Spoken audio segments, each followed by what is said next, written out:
President Yoweri Kaguta Museveni started his keynote address to the NRM MPs-elect by paying tribute to the NRM leaders who have died shortly after winning the elections in January, like the LC5 chairperson for Chikube district and the former minister from Abim district.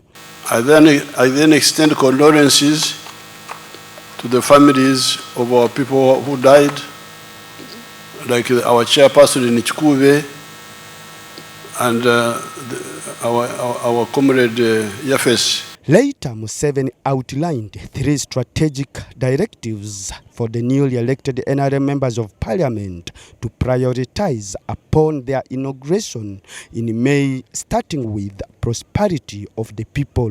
Then the next question was, if that is the case, how do you achieve prosperity? You achieve prosperity, according to what we analyzed and put down, by teaching people how to work, not how to beg. You're not going to get prosperity through begging. This one deals with the historical mission of prosperity. This generation must create prosperity for the African people. In the past, African people were slaves. In the colonial times, there was poverty. If you check the figures, by 1962, I think only about 4% of the people were in the money economy. Strategic security is another issue Museveni urged the MPs to concentrate about once they are inaugurated. The second historical mission of strategic security. How can Africa defend itself against all threats? Because some of the countries now, like the United States, they are operating in 4 dimensions, 4 spheres. They are on land, they have got land forces, we also have land forces here. They are in the air, Air Force. They are at sea, with the Navy at sea. There, we are not there. We are just here on land.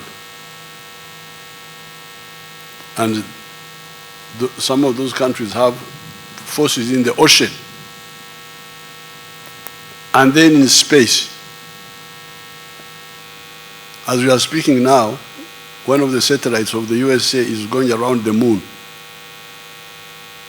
For us, we are here in Kyankwanzi. Then the third issue is preserving Africa's heritage, like the culture, foods, and language.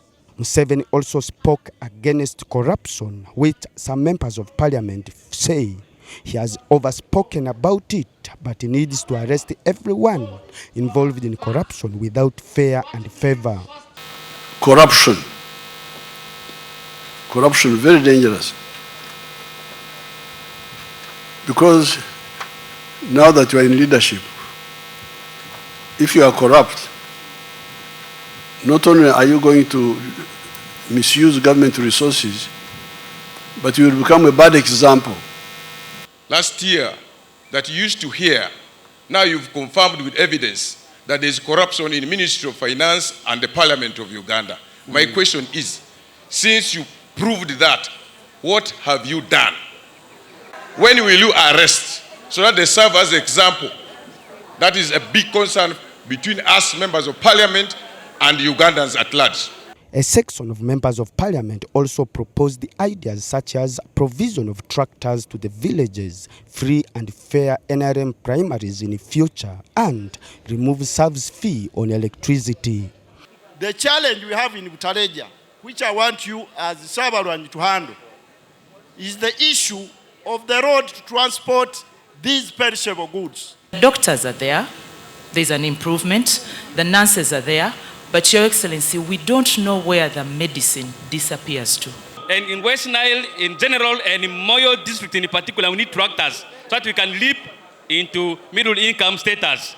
The Kyankwanzi retreat is part of the ongoing preparation for Uganda's 12th Parliament for the ruling NRM party, with knowledge of their constitutional responsibilities and parliamentary procedures. Philip Aguta for UBC News in Kyankwanzi.